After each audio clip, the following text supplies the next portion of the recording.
Mu buzima buri wese agira inzozi z'ibyo yifuza kugeraho. Ishuri ryiza, akazi keza, inshuti nshya zitwungura ibitekerezo, business nziza yunguka, muri make buri wese yifuza gutera imbere. Ni byiza kugira inzozi z'ibyo twifuza, ariko se bisaba iki kubigeraho? Tuguhaye ikaze mu kiganiro The Coach RB and Mike Show, aho tuganira kuri business mu ngingo zitandukanye. Hamwe n'impuguke tuganira ku bitekerezo bishya bibyara imishinga igezweho, uko wahinduka rwiyemezamirimo, aho washora ukunguka, ndetse n'uko wagenzura neza business yawe ikarushaho gutera imbere. Niba wifuza ubujyanama muri business ukora cyangwa witegura gutangira business, duhamagare tuganire. Ni buri wa mbere, buri wa gatatu na buri wa gatandatu kuri BTN TV guhera saa moya z'umugoroba. Let's talk business.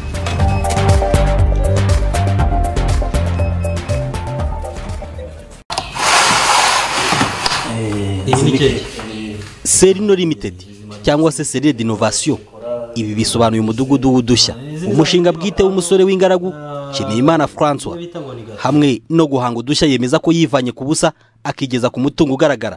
Aha tumusanze akorera mu murenge wa Rubengera mu karere ka Karongi. Dusanze ari guteka imigati mu cyuma cya kizungu gihagaze akayabo ifuru. Urabibona ko uko gukora mu gutyo ntibishobora gushya. ubwo nshinze nabi uranamaze kugira umura nta kibazo. Ariko tuba twarabimenyereye. Mwambaye mwambaye ndabona mwambaye naga ku bintu mudashobora guhita gushya. Ariko ishyishye cyane hari ibindi bintu dukuruza. Byabugenewe. Kugira ngo umenye ubundi kugira ngo umugati wabashe gushya, ibi ni ibipimo. Tuvuge niba ashaka ko umugati wanjye kuri bushye neza, nk'abantu mfite temperature wenda ya 80, ndaregera akandi cyo ikintu kamaze, hazane none urushinge rurimo hano muri 50, ndageza hano muri 80. Nubwo bigaragara ko umushinga we wo guteka imigati n'ibifitanye isano nayo wamaze kuba ubukombe, ntaho uhuriye n'umushinga yatangiranye nawo. Uyu tuganira yabanje kuba umusyazi cyangwa se utora inyuma ku muhanda. Nigeze ngura gato ko nigeze nkorana n'indi kipe, abandi bajene dushongesha n'ubyibyuma, aho najya nirwaga ntoragura ibyuma ku muhanda, bira ibyuma bishaje baba barajugunye, nkakoramo amasafuriya apfundikiye, nkakoramo tuntu tudusandiriye. Nyuma naje gukoramo na bino bintu bakoresha ku maporotaje, ndabifitemo hariya abantu birimo hariya bibitse Bikoreshwa ku maporotaje. Tura tunoshyira ku maporotaje bona ari twiza, ubona tuto design bora nabikoze. Bijya binashimisha cyane ko umwuga wanjye ntabwo wazimye, mbona ahantu henshi bimaze kugerayo, ko nabona agiye mbyigisha nabo bakagenda bakubera ko nabonaga ko ngi ibyuma biri kujya bimbana bikeya. Nshimiyimana François avuga ko yakomeje kugenda aterwa ingabo mu bitugu n'ubuyobozi mu nzego zitandukanye kugeza no ku rwego rw'igihugu. Ibintu byatumye yivumburamo n'ibyo atari yiyizemo ko afite nk'impano. Yitabiriye amahugurwa menshi, ahangana mu marushanwa menshi, ahabwa impamyabumenyi nyinshi zitasiganaga n'ibikombe byiyungikanya uko ibihe byagiye bisimburana. Aka kazi agakora nk'undi mushoramari wese, ariko bikaba karusho kuko agakora nk'impano ye ukurikije amashimwe agahererwamo.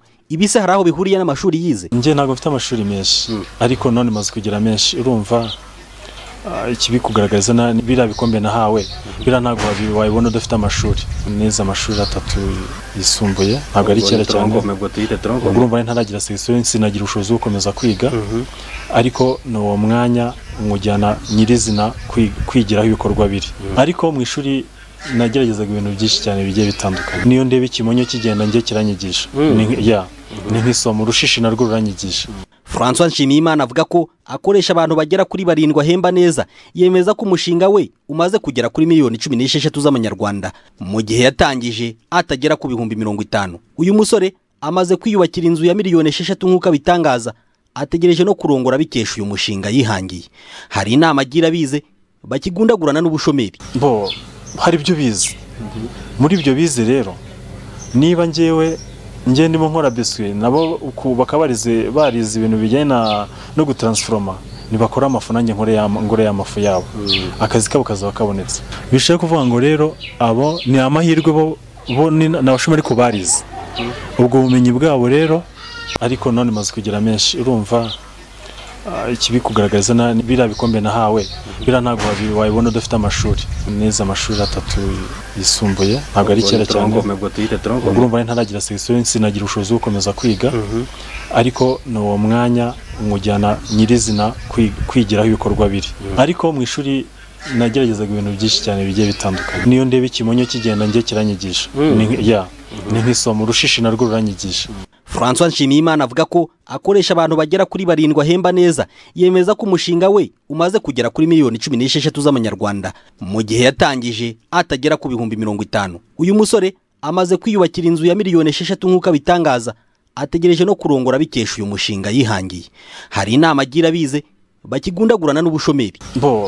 Hari ibyo bize, muri ibyo bize rero niba njyewe ndimo nkora biswi nabo bakabarize ibintu bijyana no gutransforma, nibakora amafu nanjye ngore y'amafu yabo, akazi kabo kazaba kabonetse.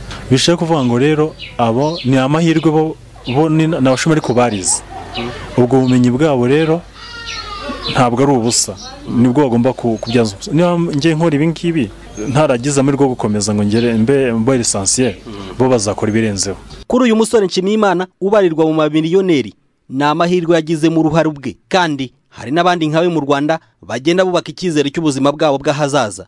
Ibura ry'akazi mu Rwanda ni inkoni kubita mukeba, utayita bwaki kagukubita. Imibare y'ikigo cy'igihugu kibarurisha mibare isobanura ko muri Gashyantare 2016 impuzandengo y'ubushomeri mu Rwanda yari kuri 13.2%, bivuze ko mu bantu 8 harimo umwe udafite akazi.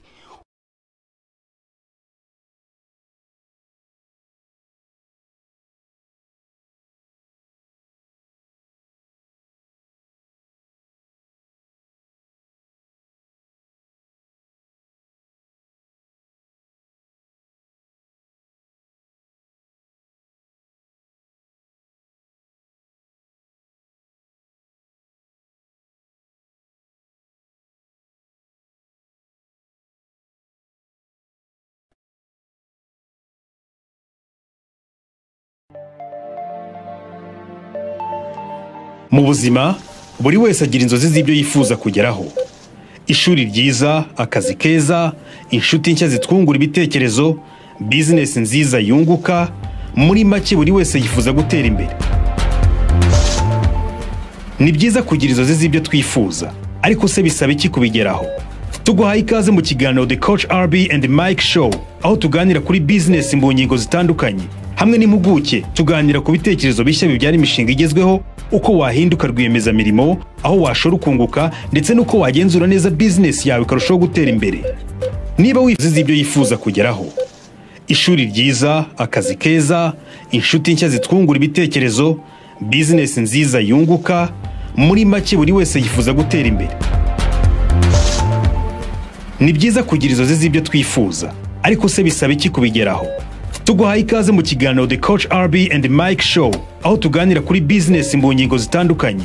Hamwe n'impuguke tuganira ku bitekerezo bishya bibyara imishinga igezweho, uko wahinduka rwiyemezamirimo, aho washora ukunguka, ndetse n'uko wagenzura neza business yawe ikarushaho gutera imbere. Niba wifuza ubujyanama muri business ukora cyangwa witegura gutangira business, duhamagare tuganire. Ni buri wa mbere, buri wa gatatu na buri wa gatandatu kuri BTN TV guhera saa 9 z'umugoroba. Let's talk business.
ndetse n'uko wagenzura neza business yawe ikarushaho gutera imbere. Niba wifuza ubujyanama muri business ukora cyangwa witegura gutangira business, duhamagare tuganire. Ni buri wa mbere, buri wa gatatu na buri wa gatandatu kuri BTN TV guhera saa moya z'umugoroba. Let's talk business.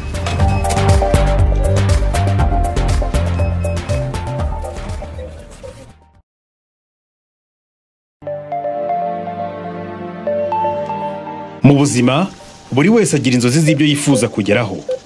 Ishuri ryiza, akazi keza, inshuti nshya zitwungura ibitekerezo, business nziza yunguka, muri make buri wese yifuza gutera imbere. Ni byiza kugira inzozi z'ibyo twifuza, ariko se bisaba iki kubigeraho? Tuguhaye ikaze mu kiganiro The Coach RB and Mike Show, aho tuganira kuri business mu ngingo zitandukanye.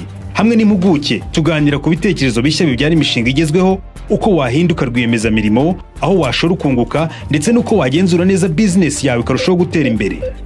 Niba wifuza ubujyanama muri business ukora cyangwa witegura gutangira business, duhamagare tuganire. Ni buri wa mbere, buri wa gatatu na buri wa gatandatu kuri BTN. Buri wese agira inzozi z'ibyo yifuza kugeraho. Ishuri ryiza, akazi keza, inshuti nshya zitwungura ibitekerezo, business nziza yunguka, muri make buri wese yifuza gutera imbere. Ni byiza kugira inzozi z'ibyo twifuza, ariko se bisaba iki kubigeraho?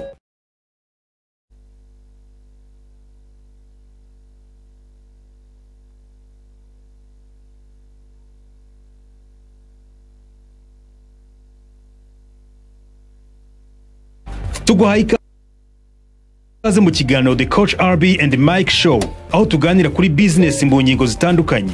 Hamwe n'impuguke tuganira ku bitekerezo bishya bibyara imishinga igezweho, uko wahinduka rwiyemezamirimo, aho washora ukunguka, ndetse n'uko wagenzura neza business yawe ikarushaho gutera imbere. Niba wifuza ubujyanama mu buzima, buri wese agira inzozi z'ibyo yifuza kugeraho. Ishuri ryiza, akazi keza, inshuti nshya zitwungura ibitekerezo, business nziza yunguka, muri make buri wese yifuza gutera imbere. Ni byiza kugira inzozi z'ibyo twifuza, ariko se bisaba iki kubigeraho? Tuguhaye ikaze mu kiganiro The Coach RB and Mike Show, aho tuganira kuri business mu ngingo zitandukanye. Hamwe n'impuguke tuganira ku bitekerezo bishya bibyara imishinga igezweho, uko wahinduka rwiyemezamirimo. Reka tugaruke rero mu kiganiro cyacu ku buryo burambuye. Nizera ko mwese aho muri meze neza. Kigali haguye imvura nyinshi, mu ntara mwebwe byagenze bite? Mu ntara bimeze bite? Namwe mwabonye imvura? Nizere ko abatangira kugana y'ubuhinzi, gukora imishinga y'ubuhinzi, cyane cyane abahinga imboga mu bishanga mugiye gutangira muri benshi. Coach, noneho uratwumva neza? Ndabumva neza rwose. Okay, natwe turakumva neza. Yenda icyo bakora gusa baranzamurira ka volume gatoya. Twatangiranye n'umusore ukora ibijyanye n'imigati, ariko mu minsi yashize twari twaganiriye no ku bandi bantu benshi batandukanye, kandi bagiye bakora ibikorwa bikomeye, bagiye bakora ibikorwa bihereye ku busa kandi bakagera ku rwego rwo hejuru. Uyu munsi nagira ngo tuze kuganira by'intangiriro, ni nk'ikujya inama cyane cyane uyu munsi no kwakira abantu telefone zabo, cyane cyane abifuza kugira ibyo bamenya, babaza, bashaka kuva ku ntambwe imwe bajya ku yindi, nibo tugenda twakira cyane cyane kuri uno munsi kugira ngo tuganire nabo by'umwihariko no ku buryo burambuye. Nizere ko ubwo uri tayari mu kanya kugira ngo utangire ubasubize, ariko sinabura kubanza kubaza ngo iwanyu bimeze bite? Bimeze neza, wabibonye ariko? Wabibonye ko bimeze neza? Nabibonye, ndabona uvuye muri salon de coiffure gukoresha, ariko wowe salon de coiffure yawe iba mu rugo? Ni salon de coiffure yitwa Chez Madame. Madame wawe niwe ukore? Ariko nibyo biba bigezeho, waje kugabanya amafaranga yose wishyuraga mu salon de coiffure, uragikemura burundu rwose. Uzise? Twaza tubiganiraho igihe twatuma kuva mu myenda hashize imyaka nka 12 hari 13. Nibwo twibajije tuti nihe umuntu yagabanya muri dépense. Icyo gihe rero muri salon de coiffure buri cyumweru cyangwa buri byumweru bibiri amadolari 25. No uvuga ngo wowe ugiye kwiyogoshesha wishyura amadolari 25? Ntabwo ari make. Ubikoze kabiri mu kwezi byabaga amadolari afatika 50 minimum utatanze pourboire wakuba n'umwaka $600 imashini nayiguze $150 iyo mashini icyo gihe n'uyu munsi niyo dukoresha ngo imashini maze kudusevinya amafaranga $600 wow ubwo se n'abana urabiyogoshera bose cyane cyane wabaje kubigeraho neza warabyize neza biroroshye urabona ikiza cy'umusatsi burya nyuma y'iminsi 2 umusatsi ufata forme niyo waba utazi kogosha neza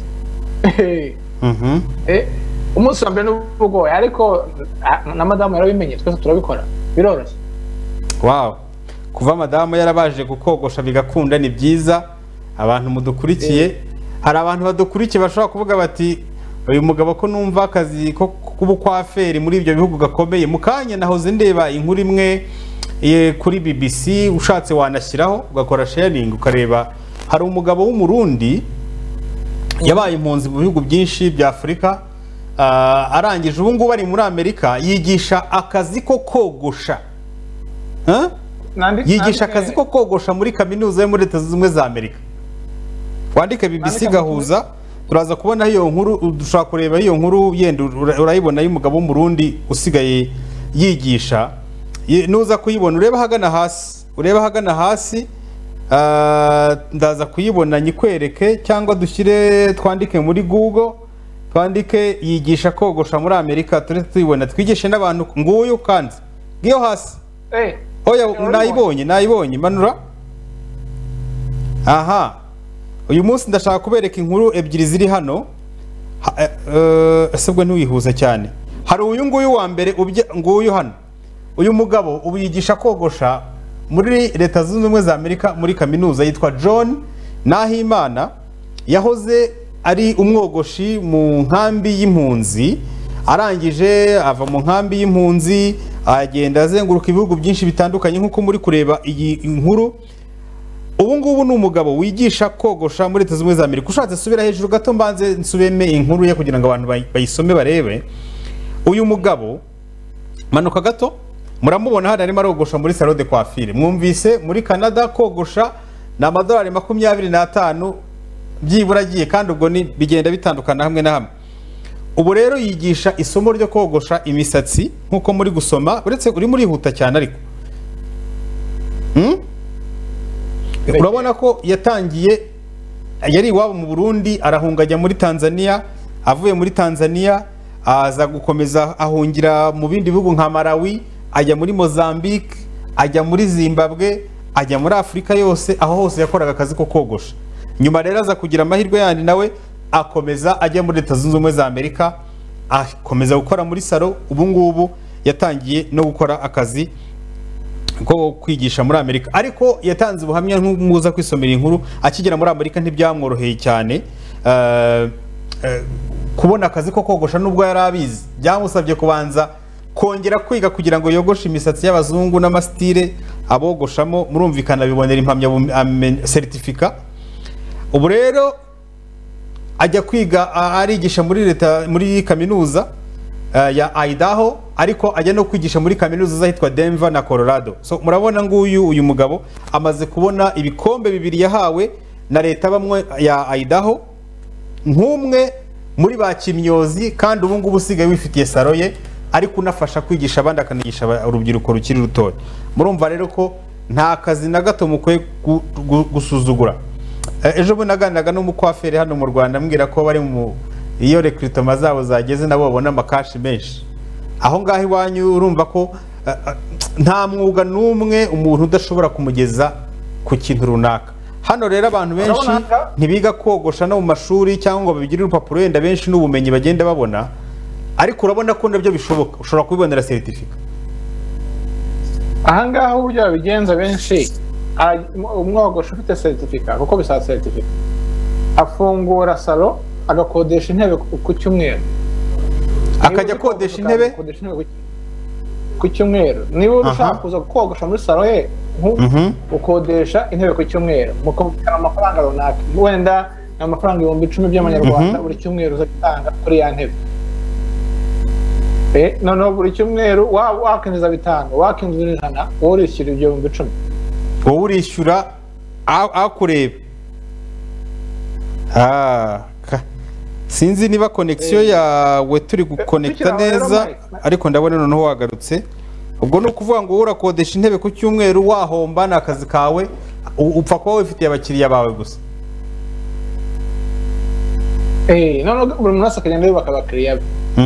Tukiri aho ngaho ariko kuri twavuga ko kwigisha nk'ubu ngubu mu kanya mfite ikizami sibyo kuri bya bintu byo kubaka ni amasomo baba barateguye inshuro imwe ariko bakabona amafaranga inshuro n'inshuro. Urabona ibifite uburyo bakoze ni video imwe sibyo ni video imwe y'iminota katurebe ariko ndabona harimo n'imibare rwose ndabona ari ibintu bikomeye bitoroshye. Harimo imibare n'iki byose sibyo ariko urabona ni video inshuro imwe isobanura y'iminota 9 hanyuma akazaho na self test bakoze. Noneho kigiye nkakora test nkareba uko bimeze kagenda imbwira nabikoze sinabikoze. Garutse kuri iki twiye kubivuga uyu munsi ndabona ari ibintu bitoroshye kabisa. Ibizami bya math physique mu Rwanda ni bimwe, ibizami bya comptabilité ni bimwe, ibizami bya chimie ni bimwe, ari muri secondaire rangiza ari muri university siko bimeze bijya gusa nta kintu pomere ntizihinduka. Amateori ni ayandi kuki uyu munsi nta mushaka kwicara batinyenye gutangira recording ama video nsobanurira abantu bigisha yicarane hanyuma umuntu naza yakenera muhe access kuki iyo business yo kwigisha abantu bayisinzira twabivuzeho n'ubushize. Nahise mbyumva rwose. Ubu rero nahise mpera muri icyo ngicyo cyo kogosha. Hari n'undi muntu indi nkuru nabonye kuri ya website y'umuntu ubyaza umusaruro imigano yenda tuzayijyaho ku buryo burambuye. Hari n'umugabo nabonye watangiye guhinga imigano noneho iribwa. Wari ubizi ko imigano iribwa? Sinzi niba uri kunyumva neza ariko uze kureba muri Google wandike mo imigano iribwa cyangwa se edible bamboo. Ubyandike muri Google urabibona edible bamboo. Umuntu ajya gutera ushobora kureba reka ngutera amatsiko n'abantu mushobora kubireba mudukurikiye. Imigano ubu ngubu abantu basigaye hari imigano y'abantu bashobora kurya. Abantu rero batangiye kuyihinga nayo irimo akantu nk'uko abantu bahinga chia seed n'ibindi. Edible bamboo uraje ubirebe wayibonye katurebe uko bisa. Reba no sa nkushyiraho amafoto urebe. Urabibona? Rero murabona ko isi imaze kugera kure cyane. Mu Bushinwa niho biri cyane by'umwihariko ariko umanuye hasi urakomeza kugenda ubona n'andi marosete y'uburyo babiteka y'uburyo bayitunganya. Urabona hasi ukuntu bigiye bimeze. Umuntu atarya hari ikintu umuntu atarya, hari ikintu kitaribwa usibye igikona wenda akubanza igikona. Ngiyo umuntu awasanga nabo hari abakibasha ahubwo wasanga hari abakibasha. Hanyuma tugarutse mu kiganiro cy'uyu munsi rero turakira telefone mu kanya ariko nagira ngo mbaze nkubaze ni iki cy'ingenzi uyu munsi kwezi kwa kabiri kugiye kurangira hasigaye ibyumweru 2 byonyine. Turacyari mu ntangiriro z'ukwezi kwa kabiri nako tukugeze hagati by'umwihariko. Uyu munsi ku muntu ushaka kugira uko ahindura imitekerereze n'imyumvire ye kugira ngo agire icyo yikorera arasabwa iki muri rusange bwo kugira ngo utangirane n'umuntu umaze iminsi 3 ukurikira? Twabivuzeho n'ubushize no kugira intego zanditse mu kanya. Mvuye gusinya kontra n'abatugurishiriza amazu. Noneho muri kontra bari bakoze ntago bashyizemo ibihe milestone ni kimwe no ngo mu gihe runaka minsi 3 tumba ko tugeze aha minsi 3 aha na minsi 90. No kuvuga ngo nibyo ugomba kuba wagezeho. Mbibabwiye kuko kandi dufite milestone mukamutazishyizemo mwamaze kumenyera. Wangu urabizi ngo dukora neza. No, ibyo ni emotion ntabwo ndashaka. Ari emotion ni byiza ariko hakaba naho tugomba kumezera resultat zimo kugenda zibaho. Banje bari yasikiza n'icyo bagiye kugenda babishyiremo. Kubera ko udafite target utera ingumi mu kirere, niko Paul yavuze muri Bibiliya, yavuze ngo ntago ntera ingumi mu kirere mu cyuka. Ugomba kuba ufite target. Rero uyu munsi nivuga uti sifite akazi, target yawe mbere no kubona akazi. Ukica akabato kugira ngo mbone akazi ndabigenza gute? Ngomba kwiyaranja nkatanga resume zanjye ahantu 10. Apana kwicara mu rugo ngo ntware moto mu bitekerezo no mu buriri. Niba ufite business yinjiza ibihumbi 100 ku kwezi, ni gute nakinjiza ibihumbi 120 ku kwezi? Utangire kwiha target. Kuko numara kwiha target muri finance cyangwa mu bijyanye n'ubutunzi, kuko ari ibintu bifatika binabarika, bizakorohera no gutangira kubikora mu bijyanye na relationship cyangwa mubano n'abandi. Bizakorera kubikora ku bijyanye na siporo n'ibindi, kuko abantu bari visual, bakunda kureba ibintu bifatika. Wimbwira nyereka, niko abantu bateye. Ndabona abantu barimo bampamagara hakiri kare, ariko turaza kongera tubitabe mu kanya ntimugire ikibazo. Aho ndabona connection yawe yasaga nk'igize ikibazo, ariko yenda harongera ugaruke mu kanya neza. Connection yawe yasaga nk'iyagize akabazo gatoya, ariko niba wagarutse wakomerezaho nta kibazo. Sinzi niba ari gihe, kuko navanye kuyisanzwe nashyize kuri telefone zose zimwe zirakora, sinzi katurebe. Nabonaga rwose yagendega ivaho muri rusange. Hanyuma niba udukurikiye by'umwihariko wabaye inspired nuriya muvandimwe ukora imigati, uratubwira icyo wifuza. Ni iki wumva ubura kugira ngo utangire? Ni iki wumva ubura kugira ngo ugire aho uhera? Hari abantu benshi twagiye tuganira batubwira ko bamaze kwizigama, by'umwihariko niba mumaze kwizigama mugeze mwizigama, hanyuma murashaka gukora iki? Uko burya wizigama ubundi muri rusange kubera ibihe runaka ari icyo uteganya hakugeraho. Harimo batubwiye ko batangiye kwizigama kugira ngo bazagire ibyo bikorera. Mwebwe mubigeze here abantu mudukurikira? Muvandimwe wacu uri Rutsiro, Nyabihu Jean de Dieu, hari n'undi muvandimwe w'Igasogi watubwiye ko yaramaze kwizigama rwose n'inzu ayigeze kure. Mwongere mutubwire rero aho mubashije kugera muri uyu munsi. Ubwo turaza kwakira kuri telefone mu kanya gatoya. Hanyuma coach, ni iki kikunze kuzitira abantu gutangira?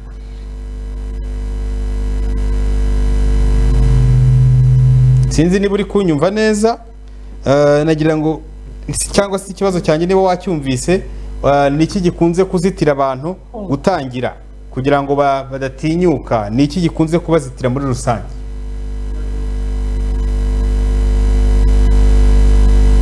Ni ibintu bitatu. Icya mbere ni ubunebwe, kuko nzabikora ejo.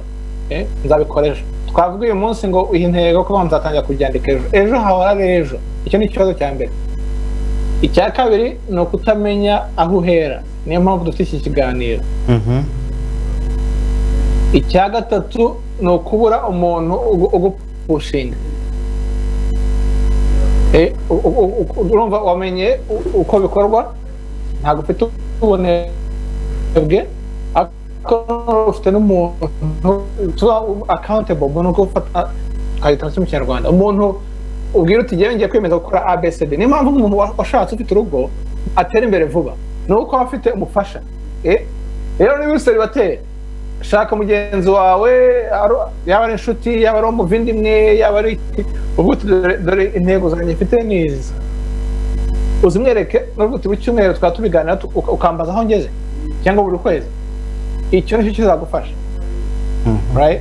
So kugira umuntu uguholding accountable. Icya kabiri ni ukumenya aho uhera cyangwa icyo ugomba gukora.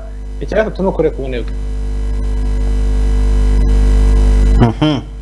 Aho ngaho ndumva ari ingenzi. Hanyuma ndabona tugeze ku saa 8:33. Reka dufate akapoze gatoya tugaruke mu kanya ku buryo burambuye. Turagaruka twakira telefone zanyu kugera hafi saa 8:55. Turaza kuba tumaze gusubiza ibibazo byinshi muri rusange. Turaza no kureba kuri Facebook mu kanya gato kari imbere. Aho mudukurikiye muri hose, nimero ya telefone murayibona hasi. muhamagare abandi mushobora kohereza ubutumwa bugufi turaza kubusoma ubwo badukurikiye kuri Facebook namwe nta kibazo turaza kugerageza gusoma ubutumwa bwanyu hanyuma bamwe mu bari banyandikiye ibibazo ninabonye by'abanyandikiye kuri Instagram banditse kuri LinkedIn ndaza kucishamo amaso ni byinshi ariko turagenda tubisoma gakeya twizera neza ko tuza byose kubikoraho reka dufate rero pause y'amasegonda makeya mu kanya tugaruke ku buryo burambuye mu buzima buri wese agira inzozi z'ibyo yifuza kugeraho ishuri ryiza akazi keza inshuti nshya zitwungura ibitekerezo business nziza yunguka muri make buri wese yifuza gutera imbere ni byiza kugira inzozi z'ibyo twifuza ariko se bisaba iki kubigeraho tuguhaye ikaze mu kiganiro The Coach RB and Mike Show aho tuganira kuri business mu ngingo zitandukanye hamwe n'impuguke tuganira ku bitekerezo bishya bibyara imishinga igezweho uko wahinduka rwiyemezamirimo aho washora ukunguka ndetse n'uko wagenzura neza business yawe ikarushaho gutera imbere niba wifuza ubujyanama muri business ukora cyangwa witegura gutangira business duhamagare tuganire ni buri wa mbere buri wa gatatu na buri wa gatandatu kuri BTN TV guhera saa moya z'umugoroba. Let's talk business.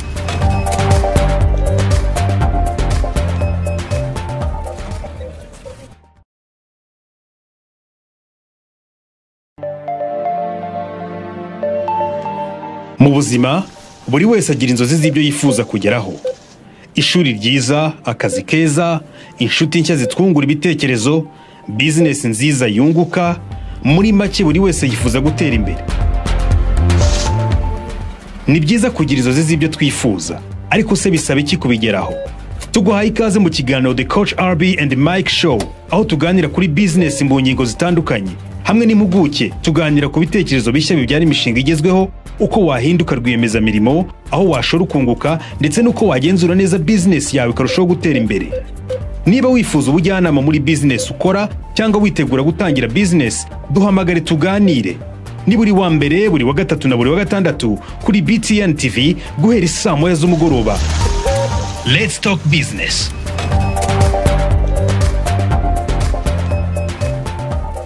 mu buzima buri wese agira inzozi z'ibyo yifuza kugeraho ishuri ryiza akazi keza inshuti nshya zitwungura ibitekerezo business nziza yunguka muri make buri wese yifuza gutera imbere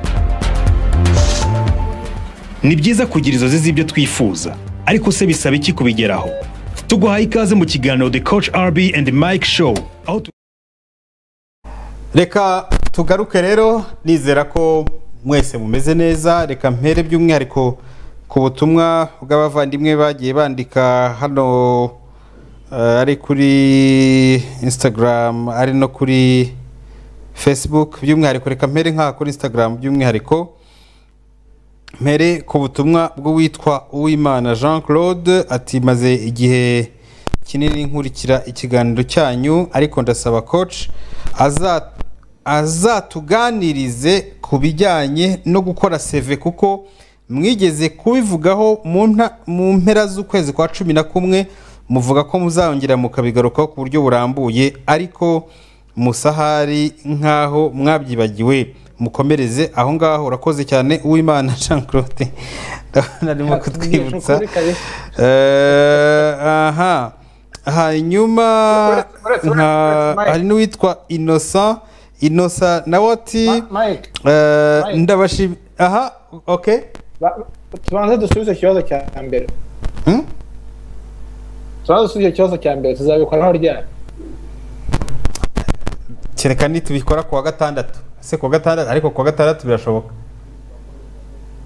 kuwa gatandatu bari finance ariko kuwa gatandatu tuzaba turi muri finance ubwo twabikora kuwa mbere rero okay kandi twari twasabye umuntu umwe turamubwira ngo umuntu umwe azaze aduhiye yakoze ayitwoherereze amazina ye tuzayakuraho none wenda tugende tumureba niki kiburaho niki kikwiye kujyaho ubwo namwe mube mwayitwe Uwimana nawe wakayitwoherereje tukareba nyuma ubwo nongere undi witwa Innocent we arimo aravuga ati kubijyanye na crypto nagira ngo mbabaze ni yihe umuntu yakwizera cyane cyane ko nsigaye mbona publicité ari nyinshi cyane ku buryo umuntu arebye nabi yatakaramo ntamenye icyo kwizerwa n'icyo kutizerwa. Ati ngewe nsigaye mbona wagira ngo ni betting. None nagira ngo mu maramatsiko mungire inama menye iyo nagakwiriye kwizera. Akaba yitwa Innocent. Innocent urakoze, reka coach wabanza ukagisubiza icyo. Buri wa kane kuri YouTube, kuri AM show YouTube channel gusa. Buri wa kane ni saa 5 z'ijoro nibwo dukora live. Iminota 20-30 tukaganira kuri crypto. Twayihariye crypto gusa, bafite ibibazo bijyanye na crypto. Ni buri wa kane turi live kuri YouTube, kuri AM show. Nta kibwo ni buri wa kane, nta kibazo. AM show Rwanda.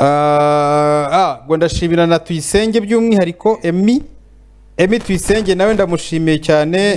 Yambwiye ko akurikira cyane iki kiganiro dukora, akaba yifuza no kuzadusura. Ushatse wazadusanga hano kuri BTN. Nongere nshimire undi muvandimwe se ibirasimbutsera. Uyu yari Tuyisenge Emmanuel. Hari ubundi witwa Uzayisenga, we ni umuhanzi. Ibutumwa yampaye ndabona burebana n'ubuhanzi cyane kurusha uko buganisha kuri kino kiganiro. Ubwo ngubwo umuntu nzareba uburyo musubiza ku ruhande rwe. Nongere nshimire uwitwa Rugamba ati maze igihe kinini nkurikira kino kiganiro, ariko ibintu muvuga bijyanye no kwizigama nabonye rwose bikora pe. Nibi nashoboka muzongere mubisubiremo, kuko ngiye nabitangiye mbona ari ibintu bimeze nk'imikino, kandi nkora akazi rwose katampemba amafaranga menshi kuko nkora muri restaurant.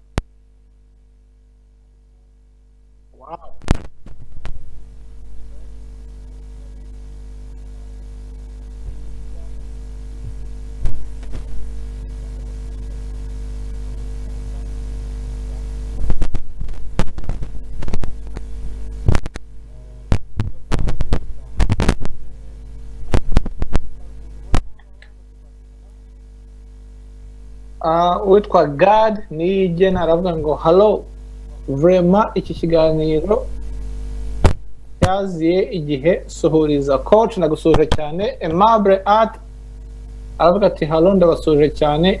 Empire ndagije Imana Eric ati sha ntiyoroshye pe, yavuga kuri video iramutipe gusa. Mike nifuza wagira icyo uvuga ku bijyanye na watching paid video, igisabwa kugira ngo wishyurwe. Hanyuma witwa Eric Hassan aravuga ngo uyu mutipe arakaze, big up kabisa. Yavuga kuri video uriya mutipe ukora imigati. So Mike barakubaza ngo nta kibazo. Ubwo ndabona kuri WhatsApp hari umuntu ukora ibijyanye na financial market na crypto, wari utwandikiye dusuhuza tubwira icyo washaka kutubwira. Ndabona ukora stock, forex, crypto trading, financial technology n'ibindi. Tukomeze twandikiye utubwire uko ubikora. Ibyo no kubyitondera. Nyuma uyu nguyu ati hi coach and Abi na Mike, ese nshaka akazi kari muri type ya online jobs nagakura he? Ahubwo se wakaburira he? Wakaburira he? None ahubwo aranyibukije coach kuzuye quiz, abantu niba umuntu dukurikiye none ahangaha kuri televiziyo uzi ko wiyandikishije ku kazi keza kugira ngo bagufashe kubona umurimo, ugashyiraho telefone yawe bakaguhamagara ntuboneke, cyangwa se ukitaba ukafata randevu ntuyubahirize, wigaye, ikindi bibaye byiza wagenda ugasiba profile yawe. Mpite nenga ku mugaragaro umusore umwe, ntago mvuga amazina ye, atuye i Gasogi, tuvugane ko ari buze gukora akazi, agiye gukora ikiraka ahantu arangije arabura. Ariko rero Mike, icyo gihe rero nagira ngo akazi kawe n'ubundi abandi bahise bagakora, hahise haboneka undi ugakora, ariko icyo gihe ndaza kujyaho mu kanya mu kubite rating mbi. Igomba kujyaho. igomba kujyaho rwose. Ni ukuvuga ngo niba wariyandikishije ku kazi keza, nabonye iki cyumweru abantu bateka bariyandikishijeho cyane cyane cyane. Nk'ubu ngubu ndashaka kwiga gukora keke, ariko se hari umuntu uri tayari kunyigisha? Nabonye abatetsi baragiyeho ku bwinshi muri kino cyumweru, abantu b'abatetsi bagiyeho cyane. Nawe niba warize umwuga muri IPRC, muri TVET, ubisobanukiwe, uri umukanishi, uri umuplombier, uri umwuga wose waba ukora, jya ku kazi keza kadomorwa wiyandikishe, kandi biraba nko mu kanya nk'ako guhumbya. Abantu namwe mufite imirimo, niba ufite firigo iwawe, televiziyo yanze kwaka, uhamagare 0788 2500 ushyireho 63, ubundi bagufashe kubona umukozi ugusanga mu rugo. Ariko abiyandikisha namwe ntimwitaba amatelefone, mumenye ko mukwiye kuvaho. Niba uriho bazajya bagenda bandikeho kuri umukozi mubi, nta wundi muntu uzongera kuguha akazi n'umwe. Sibyo? Uranyumva? Ndakumva rwose. Nagira ngo tugaruke kuri profile.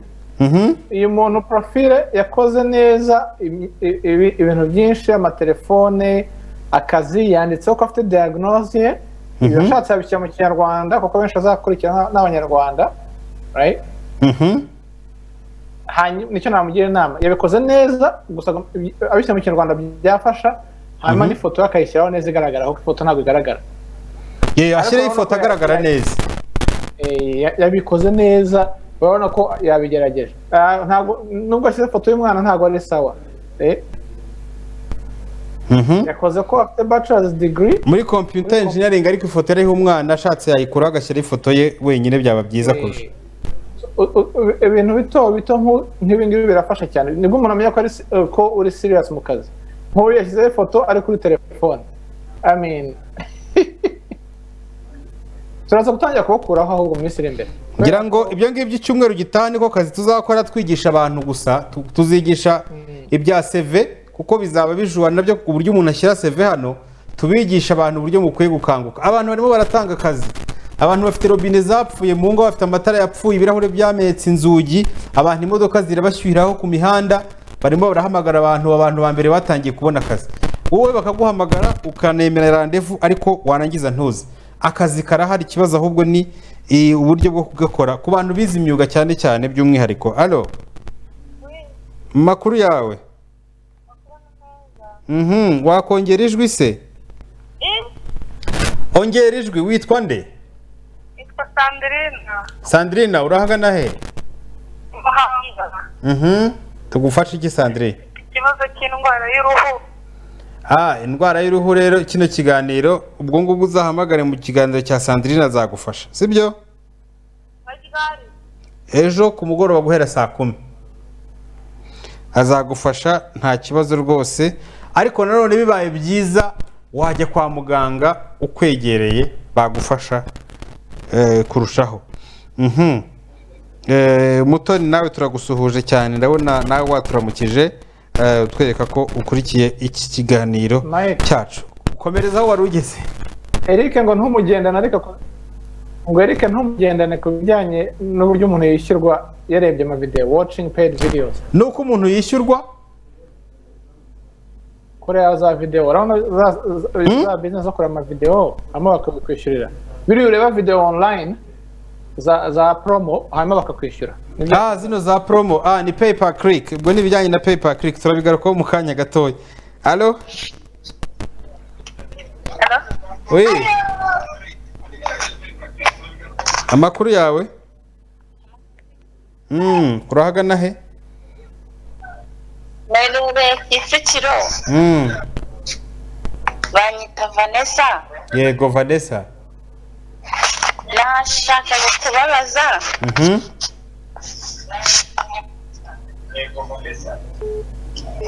Nashaka kubabaza.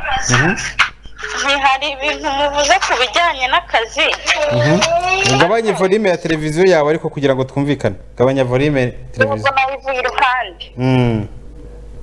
Ese n'umuntu waba warize culinary art ariko akayiga amezi make. Amezi make ubwo nangahe? Nayize nyine amezi 3 twarerwaga n'abativision. Urabizi se apurayinga kuri urwo rubuga rwanyu cyangwa ikibazo aho bihera ni ukumenya ngo urabizi waguha ikizamini cyo guteka kuko guteka ntabwo ari uguteka mu mpapuro. Yego. Guteka urabizi? Yego ndabizi. Okay. Ntacyo uza wahamagara ya nimero 0788 barakuyobora bakubwira uko bigenze. Yego murakoze. Sawa. Ati turabemera cyane nawe turakwemera urakoze rwose. Hari ikintu wari ukomejeho uvuga sinzi banza utagisoje ariko ntago mbyibuka twavuze oya ibijyanye na PayPal click rero wavugaga ntago twabijyaho nonaha ubwo kirajyana n'ubundi n'ikibazo twabajijwe n'uwitwa Roseline amaye Roseline nawe tubabwira ngo tuzababwira uburyo YouTube yishyura ubwo tuzakiganira hari ikiganiro kwacyo kuko byose bizamo biziramo icyarimwe. Uwitwa Shingira aravuga ngo tuzamubwire ku bijyanye na affiliate marketing. Affiliate marketing ni marketing isanzwe nkuko ubisaba ko ufite hari uburyo bubiri cyangwa kimwe no kuba ufite platform nkuko Mike ashobora kumubwira nti Mike ufite abantu 80 bagukurikira kuri Instagram wankora publicity nkaguhereza nibyo affiliate marketing mu by'ukuri ariko bimeze. Ubwo ni uburyo bwa mbere. Uburyo bwa kabiri ni uko ushobora gufungura website ukajya promoting ugiye ku promoting aho ikiganiro cya M show noneho abantu nibaza bakiyandikisha tukaguhemba. Affiliate marketing mu by'ukuri uko bimeze nko kwanya ukabwira umuntu uti nko kuvuga ngo nkorana na n'ikigo runaka nkorana na business kanaka nibyo affiliate marketing bikora ariko noneho bikaba biri online. Rero affiliate marketing ushobora kubikora kuri internet nkuko ushobora kubikora mu buzima busanzwe. Okay. Eric Nyagatare iyo nimero pasi udufasha uyandike ni 0788 2563 ababipa kandi ntago bemewe rwose na gatoya. Alo wiriwe amakuru ni byiza. Yes, ni kuri radio. Ni kuri BTN. Wowe witwa nduri he? Okay. Uradukurikiye se ukurikiye ikiganiro?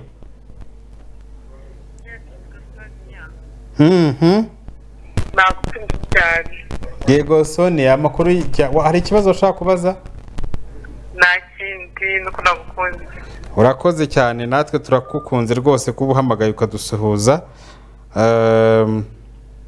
Gira ibihe byiza undi muntu ninde hano de. Uyu muvandimwe ati mwabagabo mwe ibintu muvuga bimaze kumpindurira ubuzima mbakurikira ndi ikaki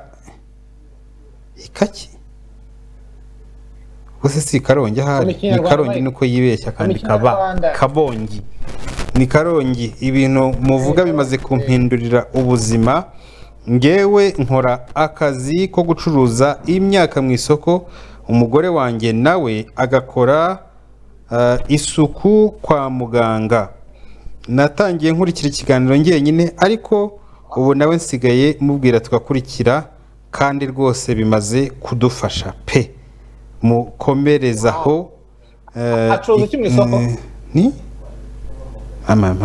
banza ni Variste hari Karongi ariko yanditse Kabongi ntago ari Kabongi ni Karongi ubwo ni ku Kibuye muri za prefecture za kera kugira ngo ubashe kuhumva neza. Uyu ninde wundi nawe nashaka kubwira ariko nibyo coach niba hari abantu ariko tuzagira umunsi w'ubuhamya abantu bamaze kungukira mu kiganiro tubakire bongere baduhete mu anyaje batubwire ibyo bimaze kugeraho. Ndabona harimo aba bafite ijambo rwose bakatugezaho nkumva binkoze ku mutima. Ariko umuntu w'inshuti yacu hari umuntu w'inshuti yacu waduhamagaraga kenshi wagiraga morale cyane twaramubuze. Muvandimwe ambasada wacu w'Igicumbi no beef rwose kuki adaherutse kuduhamagara no beef no beef rwose igicumbi amakuru ye ko adaherutse kutuhamagara ngo atubwire uko bimeze. Sinzi nari amahoro kabisa. Baramubuze. No beef araho ameze neza. No beef acuruza mu isoko rya Gicumbi. No beef ko wabuze. No beef araho ameze neza. Turimo turamuvuga twumva ahubwo. Narigeze mu rugo. Niyo wari ukihagera. Nibwo nari nkihagera neza mvuye nkinguye. Usanga turimo turakuvuga. Iyo ako kanya nkinguye mpita asanga mumvuga noneho ngiye kuguhamagara. Uhita ubona byabaye. Nawe uhita umpamagara. Ariko urumva muri kiriya gihe ukuntu twakonekitaga kubera ko yabaga ari amasaha yo muri corona. Ubu rero bukiri guhiga. Nibamba nyiri guhiga ariko ntibivuyeho ko inshingano n'ibyo nanditse ahantu ndi kubikora. Ubu ngubu noneho amakuru meza mfite mashyashya nuko muri za ntego nari nihaye ko ubu ngubu moto nayigaga saa 11 za mu gitondo. Ubu natsinze ubu mu zindi kategori ifite nongeyeho na A ya moto. Wow, wumva se urumva ko kandi uzi uburyo nayizemo kugira ngo n'abantu babyumve ko icyo umuntu ashaka ko hari icyo yigomwe. Cyambere nigomwe ibitotsi. Yego. Nabyukaga saa 11 za mu gitondo nkagenda ku kibuga noneho saa 12 nkaba nyivuyeho ubundi nkahita ntangira akazi saa 12 n'igice nkaba ngeze mu kazi. Wasanga mu kazi ukagira ngo nta kindi gikorwa nigeze nkora kandi mvuye ku ishuri. Wow, urumva ko ari ikintu cyiza rwose. Urakoze cyane, twagira ngo tugusuhuze nawe udusuhuze. Mpise numva rwose wari ukinjira mu rugo usanga tukuvuga. Sawa, murakoze cyane kandi kunzirikana nanjye ubwo mba mbari hafi mbakurikira kuri YouTube. Urakoze cyane. Urakoze cyane No Beef Gicumbi kuduhamagara. Reka twakire undi muntu umwe. Coach, wumvise iby'intego wahaye abantu ko ibyo navugaga kare batangiye kuzihigura. Perimi yamaze kuyibona kandi yari yarabitubwiye ko agomba kuba ayibona muri uyu mwaka. Halo. Amakuru niwe tugiye gusoreza amakuru yawe. Amakuru ni meza. Kandi turi kubareba kuri televiziyo. Nego n'ubu ngubu uracyatureba. N'ubu turacyabareba. Yego. Iki kiganiro ni cyo kwiga business cyane. Wowe ubonye ari iki tuganira? Wowe ubonye ari nk'iki turi kuvugaho? Wowe mwavuganye nyine ku bintu bya show business. Tuvuga ibintu byose. Showbiz ibijyanye no kwiteza imbere muri rusange. Kwiteza imbere. Wiba ukora business, niba ushaka iterambere, ibyo nibyo tugenda tuganiraho. Nk'umuntu ushaka iterambere. Hari uryanga se? Nta uryanga. Wowe tuyahagana he? Nyamata. Nyamata ni mu mujyi. Usanzwe ukora iki? Ntabwo ndi umunyeshuri. Muri segonderi?